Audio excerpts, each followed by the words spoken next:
Class 10 र 12 11 12 पढ्दै गरेका युवाहरूलाई म अनि उहाँका माता पितालाई म आह्वान गर्न चाहन्छु कि तपाईहरु 2028 मा कोही कलेज पढ्दै गरेको हुन्छ, कोही कलेज पढ्दै गरेको, कोही तपाईं युनिभर्सिटी पढ्दै गरेको हुन्छ होला। अनि जो तपाईहरु डाक्टर पढ्नु हुँदैछ, हेल्थमा पढ्दैछ, त्यति बेला उहाँहरु बाहेक सिक्किममा पढ्दै गरेको क्लास 12 देखि लिएर कलेज पढ्दै गरेको, युनिभर्सिटी पढ्दै गरेको युवाहरु 2028 मा तपाईले 1 साल स्कुल ड्रप गर्नुहोस्, कलेज ड्रप गर्नुहोस्, मैदानमा आउनुहोस्, यो सरकार बदलिनु। 1 साल तपाईको 1 साल कलेज ड्रप हुँदाखेरि तपाईलाई नोक्सान हुँदैन, 1 साल स्कुल ड्रप हुँदाखेरि केही नोक्सान हुँदैन। हिजो भन्दै थियो तल हाम्रो गणेश भाइले भन्दै थियो भाषणमा 2028 मा चाहिँ सबै स्कुल पढ्ने भाइ बहिनीहरू, कलेज पढ्ने, युनिभर्सिटी पढ्ने भाइ बहिनी चाहिँ जम्मैले स्कुल छोड्नु, कलेज छोड्नु, युनिभर्सिटी छोड्नु र हामीलाई सघाउनु भन्दै थियो। कस्तो व्यक्ति हो यस्तो? यस्तो पनि नेता हुन्छ?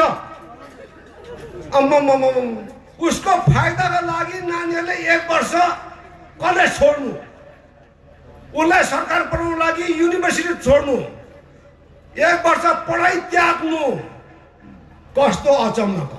अब तपाईलाई म भन्नु पर्यो, तपाईले कसलाई चोइस गर्नुहुन्छ? एकपट्टि त्यस्तो व्यक्ति आफ्नो फाइदाको लागि नानीहरूलाई छुट्टी बसेर सघाउनु भन्दैछ, एकपट्टि एउटा हाम्रो नेता पीएस गोले साहब कसको नानी कसरी पढ्दैछ, के पढ्दैछ, राम्रो पढ्ने नानीहरू पढ्ने मौका पाएको छैन पैसाको कारणले गर्दाखेरि पैसा दिँदै पढाउँदैछ।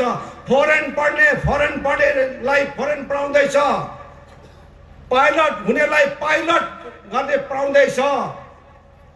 अब 50 जना त गरिब नानीहरूको छोराछोरीलाई डाक्टर बनाउँदैछ। यी माथि हाम्रो अविनाश याखाको छोरीलाई डाक्टर बनाउँदैछ होइन, नभन्नुहोस् त, होइन छोरा पनि छ। अब कति साल यसरी अब गरिबभन्दा गरिब मान्छेको छोराछोरीलाई पनि डाक्टर बनाउने पक्षमा एकपट्टि तपाईँले भन्छ यो इन्टरटेनमेन्ट मात्रै गरिबस्यो, खालि मौज मजा मात्रै गर्छ भनेर उहाँले भन्नुहुन्थ्यो। आज यसको मैले भने तपाईँलाई भन्छु। अनि त्यो कलाकार भाइ बहिनीहरूले जति राम्रो जो उत्तीर्ण भएर फर्स्ट भएर आउँदैछ त्यस्ता नानीहरूलाई राम्रो स्कुलमा भर्ना गरेर कम्ती नानीहरू पढाइरहेको छ। यहाँ हाम्रो साबिक हाम्रो जेकब भाइ यिनै हुनुहुन्छ, उहाँकोमा गन्ती छ कतिजना कलाकार भाइहरूले राम्रो स्कुलमा उहाँले लगेर पढाउँदैछ, सिएम साहबले पढाउनु हुँदैछ, आफ्नो खर्चमा पढाउँदैछ। र कोही चाहिँ यस्तो खालको मान्छे कि पढ्नु नसक्ने गरिबको छोराछोरीलाई चाहिँ पैसा दिँदै यसरी पढाउने, अर्को चाहिँ फेरि यस्तो आयो स्कुल छोडेर मलाई सघाए भन्ने। अब कुन चाहिँ राम्रो हो भन्नुहोस् त? को चाहिँ राम्रो हो? हाम्रो भाइ बहिनीलाई, हाम्रो छोराछोरीलाई डाक्टर बनाउने नेता राम्रो कि पाइलट बनाउने नेता राम्रो कि होइन 1 वर्ष ग्याप गरेर मलाई सघा भन्ने चाहिँ राम्रो लु भन्नुहोस् त? कसको हुने हो उनीहरूलाई? उसको लागि हो र?